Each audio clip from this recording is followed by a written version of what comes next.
আবার চলে এসেছি বেঙ্গলি লাভ স্টোরি আমার তুমি 22 নম্বর পর্ব নিয়ে। আশা করি গল্পটা খুবই ভালো লাগছে আপনাদের শুনতে। পরবর্তী পর্ব শুরু করছি। কুহেলি অপেক্ষা করছিল আলেখের ফোনের জন্য। 10 মিনিটের মাথায় ঠিক 10 মিনিটের মধ্যে আলেখের নামটা স্ক্রিনে ভেসে উঠল ফোনের।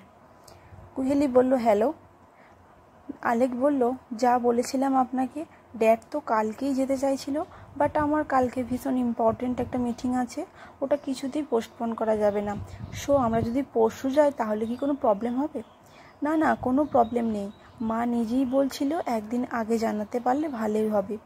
গ্রেট, তাহলে এটাই ফাইনাল, আমরা পরশু আসছি। ওকে, কটা নাগাদ আসবেন আমাকে জানিয়ে দেবেন, আমি গাড়ি পাঠিয়ে দেব। আলেক বলল, থ্যাঙ্কস, কিন্তু তার প্রয়োজন হবে না, আমরা আগে হোটেলে চেক ইন করবো, তারপর আপনাদের বাড়িতে যাব। আপনি শুধু আমাকে আপনার অ্যাড্রেসটা টেক্সট করে দেবেন, আমরা ঠিক পৌঁছে যাব। অবশ্যই টাইমটা আপনাকে আগেই জানিয়ে দেবো। Okay okay, good night miss Basu, good night. ফোনটা রেখে দুজনের কথাবার্তার পর ফোনটা রেখে কুহেলি নিচে নেমে এলো। মা বসেই ছিল, ঠাম্মি ড্রয়িং রুমে সোফায় বসে বসে গল্প করছিল। কুহেলিকে দেখেই চৈতালি দেবী বললেন, কথা হলো? হ্যাঁ। কি বললেন ওনারা? ওনারা পরশু আসবেন, সময়টা এখনও জানাননি, পরে জানিয়ে দেবেন। পরশু? ঠিক আছে, আমি কালকে নার্সিংহোমে কথা বলে নেব, অসুবিধা হবে না। বাবার সাথে কথা বলছিলাম, বুঝলি তো, ওনার একই কথা, মানুষ ভালো হলে বাকি কোনো কিছুতেই আপত্তি নেই। এটা কুহেলি আগেই আন্দাজ করেছিল। চৈতালি দেবী আবার বললেন, বাবাকে আসতে বলি পরশু? শৈলজা দেবী বাধা দিয়ে বললেন, একদম না, বিয়ার মশাইয়ের শরীরটা এমনি ভালো নেই, শুধু শুধু কেন টেনে আনবে? আমরা কথা বলি, সব ঠিক হলে না হয় কুহু নাজ্জামাইকে নিয়ে ওনার সাথে দেখা করে আসবে। চৈতালি দেবী বলল, ঠিকই বলেছ মা। বারবার এই নাজ্জামাই শব্দটা শুনতে কুহেলির কেমন একটা অদ্ভুত লাগছে, কিন্তু কিছু বলতেও পারছে না, কী বা বলবে। চৈতালি দেবী বললেন, চিরুটারও গত মাসেই বদলি হয়ে গেল, ওকে অন্তত আসতে বলা যেত। এক কাজ করি, দেবাঞ্জলিকে আসতে বলি, কি বলো মা? হ্যাঁ, এটা ঠিক বলেছ, ওকে আসতে বলে দাও। চৈতালি দেবীর সঙ্গে সঙ্গে দেবাঞ্জলিকে ফোন করে সবটা জানিয়ে পরশু আসতে বলে দিলেন। দেবাঞ্জলি খবরটা শুনেই খুব খুশি, সকাল সকালই চলে আসবে সেটাও জানিয়ে দিল। দেবাঞ্জলির কথায় খুব স্বাভাবিকভাবেই কুহেলির দেবার্ঘর কথা মনে পড়ে গেল। ওর কথা মনে হতে একটা খারাপ লাগা ওকে ঘিরে ধরল। ডিনারের সময় হয়ে গেছে, মান্তু খাবার বেড়ে দিয়েছে, তিনজনে মিলে খেতে বসলো। খাওয়ার টেবিলে অনেক আলোচনা হলো, কিন্তু তার একটাও ঠিকমতো কুহেলির কানে গেল না। মাঝে মাঝে শুধু হ্যাঁ হুঁ দিল। খাওয়া শেষ করে নিজের ঘরে উঠে এলো। খুব একটা রাত হয়নি, ফোনটা হাতে নিয়ে খাটের পাশে জানালার ধারে বসলো। অনেক দ্বিধাদ্বন্দ্ব পেরিয়ে মেসেঞ্জারটা অন করলো। অন্য নামগুলোর মাঝে দেবার্ঘর নামটাও আগের মতোই রয়েছে। নামের পাশে সবুজ বিন্দুটা দেখা যাচ্ছে না। আঙুলের আলতো স্পর্শে চ্যাটবক্সটা ওপেন হলো। পুরনো মেসেজগুলো এখনও তেমনই রয়েছে, শুধু ওদের মাঝের সম্পর্কটা আর নেই। দেবার্ঘর ডিপিতে এখন কোনো ছবিই নেই, শুধু কয়েকটা লাইন লেখা, জীবনে কখনো পিছন ফিরে তাকাতে নেই, হাজার চেষ্টা করেও অতীতকে তুমি বদলাতে পারবে না, চোখ তুলে সামনের দিকে তাকাও, অতীত তোমার হাতে না থাকলেও ভবিষ্যৎ তোমার হাতে, এগিয়ে যাও, এগিয়ে যাওয়াই জীবনের ধর্ম। লাইনগুলো বলে কুহেলির মনে হলো, সত্যিই তো, হাজার চেষ্টা করেও তো অতীতকে বদলানো যায় না, তাহলে শুধু শুধু সময় নষ্ট করে কি লাভ? যে অতীতকে পেছনে ফিরে এসেছে তার কথা মনে করে আগামী ভবিষ্যৎকে উপেক্ষা করা উচিত নয়। অতীতকে কখনোই ভোলা যায় না, এটা যেমন সত্যি তেমন এটাও সত্যি, অতীতকে আঁকড়ে ধরে এগোনো যায় না। ফোনটা বন্ধ করে পাশে রেখে দিল কুহেলি। আর নিজের অতীতের দিকে ফিরে তাকাবে না সে, এখন থেকে শুধুই সামনের দিকে তাকাবে, জীবনের ছন্দে পা মিলিয়ে এগিয়ে যাবে নিজের ভবিষ্যতের দিক। মাঝখানে একটা দিন যেন চোখের পলকে পেরিয়ে গেল। কুহেলির বাড়িতে সারাটা দিন সে কি ব্যস্ততা, গোটা দিনটা শুধু ঘরদোর পরিষ্কার করতেই কেটে গেল। শৈলজা দেবী সবটা নিজে নির্দেশ দিয়ে করাচ্ছেন।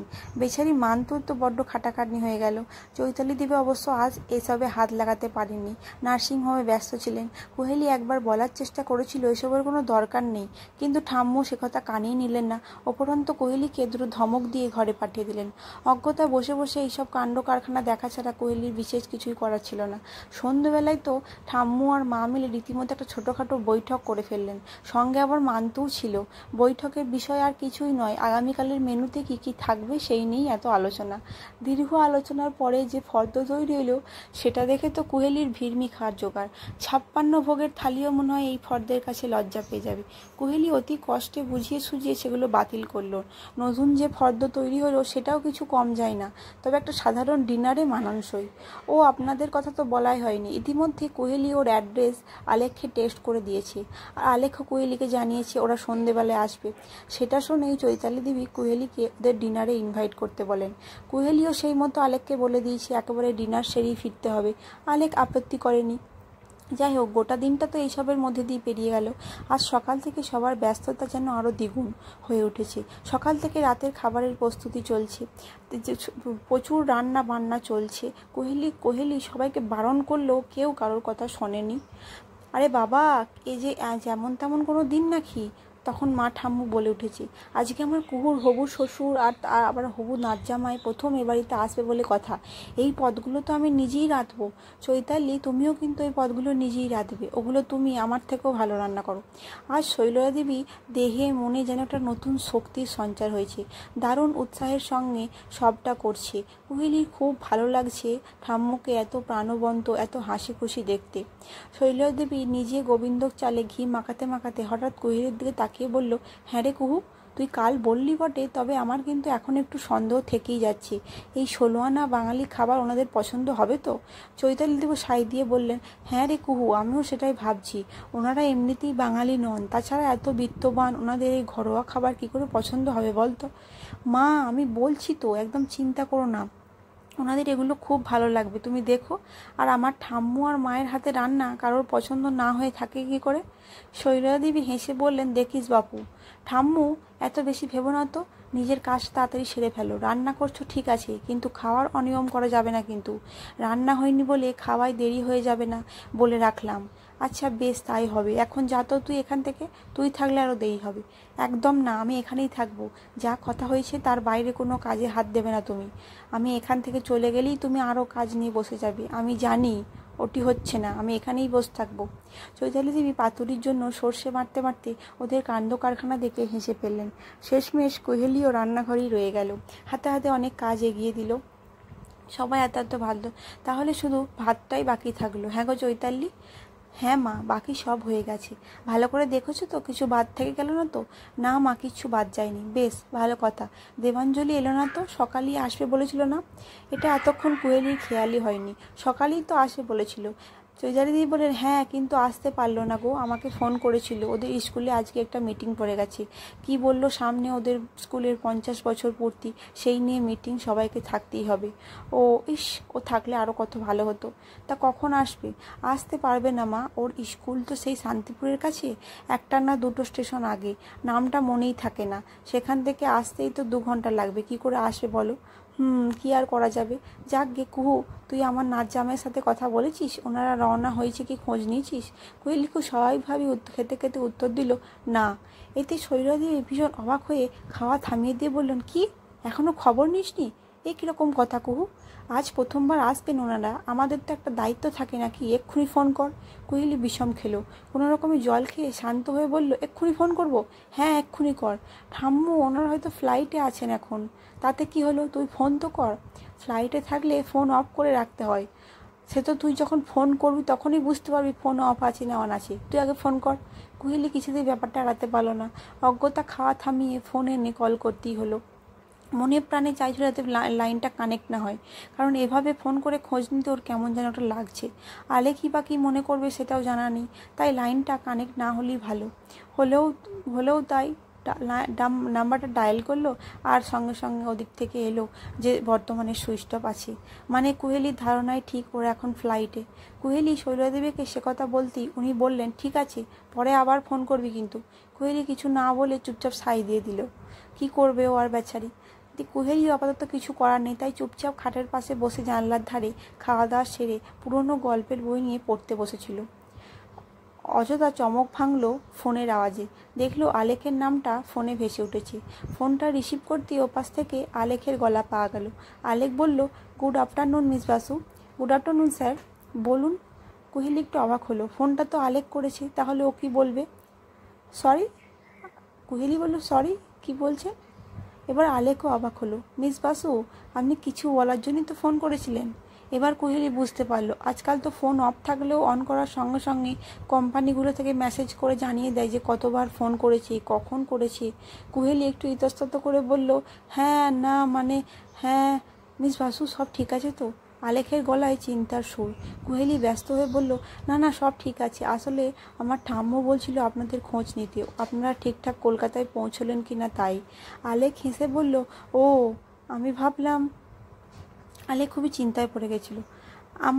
আলেখ বলে উঠল, আমরা একদম ঠিক মতো পৌঁছে গেছি। এই তো জাস্ট 10 মিনিট হলো এয়ারপোর্ট থেকে বেরিয়েছি। এখন হোটেলের দিকে যাচ্ছি।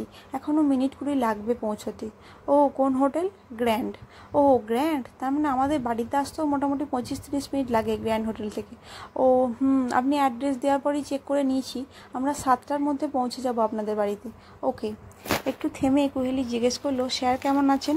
প্রশ্নটা যে আলেখকে করলে উত্তর এলো স্বয়ং নতবেশ শর্মার কাছ থেকে। উত্তর না বলে অভিযোগ বলাই ভালো, কারণ নতবেশ শর্মা তো আলেখের পাশেই বসেছিল। কুহেলি, আমি তোমাকে অলরেডি নিজের মেয়ে বলে মেনে নিয়েছি, আর তুমি আমাকে এখনও স্যার বলছো? তোমার কাছ থেকে কিন্তু এটা আমি আশা করিনি। তার মানে তুমি মন থেকে আমাকে আপন মনে করো না, তাই না? কুহেলির খুব খারাপ লাগলো। সত্যিই তো, উনি তো কত সহজেই ওকে আপন করে নিয়েছে, কিন্তু কুহেলিই বা কী করবে? হঠাৎ করে তো ড্যাড বা অন্য কোনো পিতৃসূচক সম্বোধন করা যায় না। এখনও তো সম্পর্কটা শুরুই হয়নি, একটু তো সময় লাগবেই। কুহেলির মনের কথাটা বুঝতে পেরে হয়তো নতবেশ শর্মা বললেন, জানি এত তাড়াতাড়ি হয়তো তোমার আমাকে ড্যাড বলতে সংকোচ হচ্ছে, কিন্তু অন্ততপক্ষে আঙ্কেল তো বলতে পারো। তা না করে এখনও স্যার বলছো। আমি কিন্তু সত্যিই কষ্ট পেয়েছি। কুহেলি এবার খুব খারাপ লাগছে। একটু থেমে বলল, সরি আঙ্কেল। ওদিক থেকে কিছুক্ষণ কোনো আওয়াজ এলো না। কুহেলি ভাবলো উনি হয়তো সত্যিই খুব কষ্ট পেয়েছেন। মনটা আরও খারাপ হয়ে গেল। এবার কুহেলিকে রীতিমতো অবাক করে দিয়ে নতবেশ শর্মা হেসে উঠে বললেন, ভয় পেয়ে গেছিলে না? আরে আমি তো মজা করছিলাম, বলে আবার হাসতে লাগলেন। কুহেলি যেন হাঁপ ছেড়ে বাজলো। ওর সত্যিই খুব খারাপ লাগছিল। নতবেশ শর্মা আবার বললেন, তবে আমি মজা করলেও তুমি কিন্তু আর আমাকে স্যার বলতে পারবে না, তাহলে কিন্তু সত্যিই কষ্ট পাবো। আপাতত আঙ্কেলটাই ঠিক আছে। কুহেলি হেসে বলল, ওকে আঙ্কেল।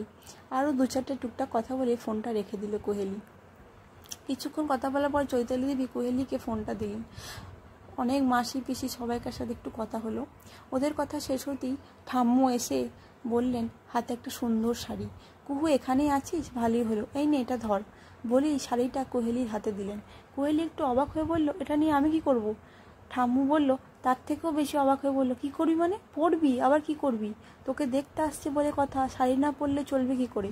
ঠাম্মু, ওনারা আমাকে দেখতে আসছেন না, তোমাদের সাথে কথা বলতে আসছেন। ওনারা তো অলরেডি আমাকে দেখেছেন, আমাকে আগে থেকেই চেনেন।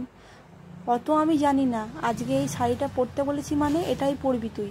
কুহেলি আর একটু আপত্তি করার চেষ্টা করেছিল, কিন্তু শৈলজা দেবী তাতে কানই দিল না। ওনারা কখন আসছেন জেনে নিয়ে চলে গেল।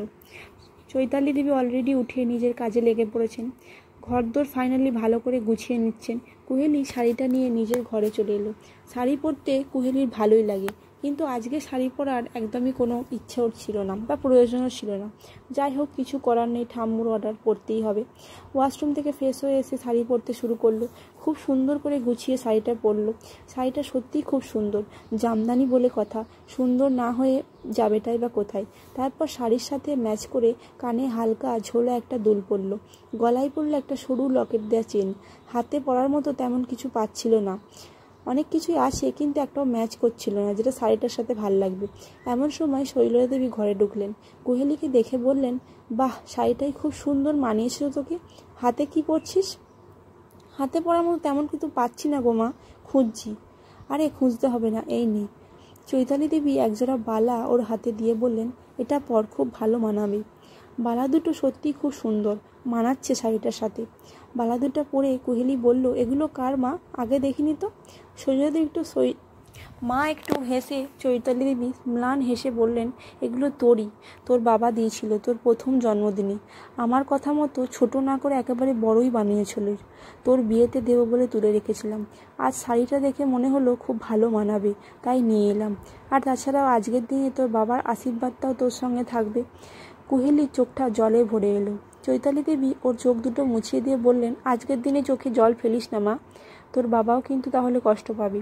তোর তো মনে নেই যখনই তোর বাবা তোকে কোলে নিত তুই খিলখিল করে হেসে উঠতিস। কুহেলি বালা দুটোয় হাত বুলিয়ে আলতো করে হাসলো। চৈতালি দেবী ওর মাথায় হাত বুলিয়ে বললেন, মন খারাপ করিস না, ওনাদের আসার সময় হয়ে এসেছে, তুই রেডি হয়ে নিচে আয়, আমি দেখি কি কি কাজ বাকি রইল, সেরে আমাকেও তো একটু রেডি হতে হবে। চৈতালি দেবী চলে গেলেন। কুহেলি চোখ দুটো ভালো করে মুছে নিল, ঠোঁটে একটা হাসির রেখা ফুটিয়ে তুলে বাকি সাজটা সম্পূর্ণ করলো। ইচ্ছে করি আজ লাইনারের পরিবর্তে গভীর চোখ দুটোই কাজলের ছোঁয়া দিল। ঈষৎ গোলাপি ঠোঁট দুটো আরও একটু রাঙিয়ে দিল। চুলটা ছেড়েই রাখলো। সুগন্ধির ছোঁয়া মেখে কপালে একটা ছোট্ট টিপ দিয়ে যখন সাজটা সম্পূর্ণ করলো, তখন কুহেলির রূপের এক অনন্য সৌন্দর্যের পরশ লেগেছে। চোখ ধাঁধানো রূপের ছটা নয়, বরং একটা স্নিগ্ধ সৌন্দর্যের আভা ফুটে উঠেছে কুহেলির রূপে। কুহেলি ঘড়ির দিকে তাকিয়ে দেখল ক্লান্তিহীন সময়ের কাঁটাটা 7টার ঘর ছুঁই ছুঁই। আলেক এবং নথবেশ শর্মা দুজনেই ওর মতোই পাংচুয়াল। ঠিক টাইম বলেছে মানে টাইমেই আসবে। কুহেলি ফোনটা হাতে নিয়ে নিচে নেমে এলো। শৈলজা দেবী, চৈতালি দেবী বসে কথা বলছিলেন। ওনাদের সব প্রস্তুতি শেষ, এখন শুধু অপেক্ষা।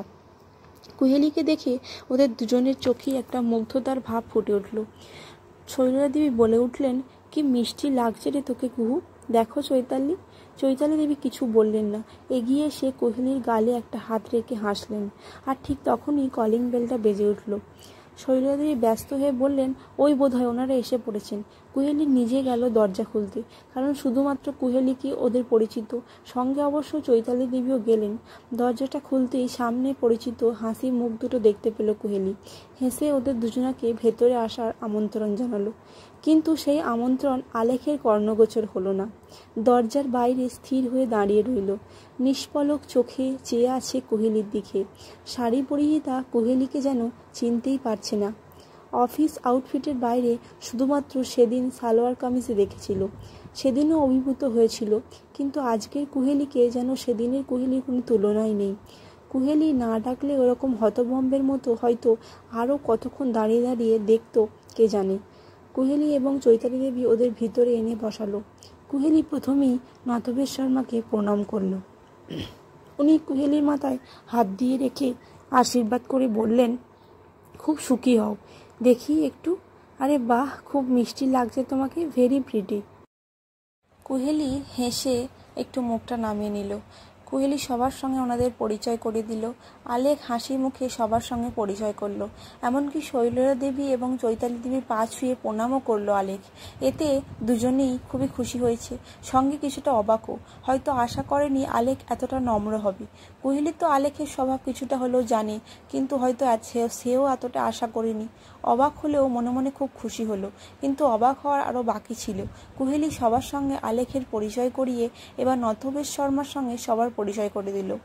আর ঠিক তখনই কুহেলি নথবেশ শর্মার সঙ্গে যখন পরিচয় করলো, ঠিক তখনই শৈলজা দেবীকে নথবেশ শর্মা পা ছুঁয়ে প্রণাম করলো। এটা কুহেলি বা অন্য কেউই আশা করেনি, হতবাক হয়ে গেল। এত কিছুর মধ্যে কিন্তু একজোড়া চোখ সুযোগ পেলেই চলে যাচ্ছে কুহেলির দিকে। ব্যক্তিটি কে সেটা বলার অপেক্ষা রাখে না। আলেক এক মুহূর্তের জন্য কুহেলির দিক থেকে চোখ সরাতে পারছে না, আবার একভাবে তাকাতেও পারছে না। অনেক চেষ্টা করে অবাধ্য চোখ দুটোকে শাসন করার, কিন্তু আজ ওর চোখ দুটো যেন হঠাৎ করে ভীষণ বেপরোয়া হয়ে উঠছে। হালকা গোলাপি শাড়ি সর্বত্র ছড়িয়ে ছিটিয়ে রয়েছে একটা বিশেষ রকমের সোনালি নকশা, তার সঙ্গে একদম মানানসই অথচ পরিমিত সাজে কুহেলিকে অসম্ভব মোহে দেখাচ্ছে। খোলা চুলের কিছুটা অংশ ডান দিকের কাঁধের ওপর নেমে এসেছে সামনে, আর কপালের ওই ছোট্ট টিপটা যেন কুহেলির রূপে এক অন্য মাত্রা এনে দিয়েছে। আলেক যেন সেই রূপের সাগরে হারিয়ে গেছিল। হঠাৎ নতবেশ শর্মার ডাকে স্তম্ভিত ফিরে পেল। আলেক নিজেকে সংযত করল, একরকম জোর করেই কুহেলির দিক থেকে দৃষ্টি সরিয়ে নিল। নতবেশ শর্মা ইশারায় কিছু একটা বলতেই আলেক কতগুলো প্যাকেট ওনার হাতে দিল। উনি সেই প্যাকেটগুলো একে একে চৈতালি দেবী এবং শৈলজা দেবীর হাতে দিলেন। ওনারা ভীষণ আপত্তি করলেন, কিন্তু নতবেশ শর্মা শুনলেন না। বললেন, আপনাদের সবথেকে মূল্যবান সম্পত্তিটি নিয়ে যেতে এসেছি, তার জন্য কিছু ঘুষ তো দিতেই হবে। শৈলজা দেবী হিন্দি বোঝেন সবই, কিন্তু ঠিকমতো বলতে পারেন না।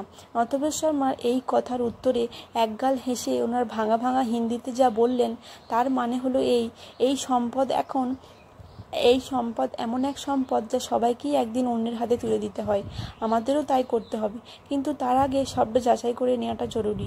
সব তো আর ঘুষ দিয়ে হয় না, তাই না?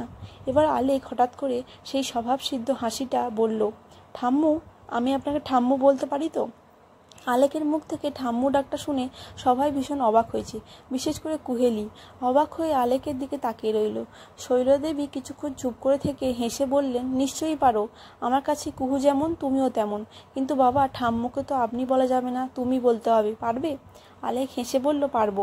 এরপর অনেকক্ষণ ধরে দুই পরিবারের মধ্যে অনেক কথা হলো। কুহেলি চৈতালি দেবী শৈলজা দেবীর মুখ দেখেই বুঝতে পারল ওনাদের মনে সামান্য যে সংশয় ছিল সেটা আস্তে আস্তে মিলিয়ে আসছে। আজকের পর্ব এখানেই শেষ করছি। আলাপ পর্ব তো সারা হলোই। আলেকের কুহেলির মা ঠাম্মু দুজনেরই আলেককে খুবই পছন্দ হয়েছে। আলেক, নতবেশ শর্মা ওনাদের খুবই পছন্দ হয়েছে। দেখা যাক আগামাতে কি হয়।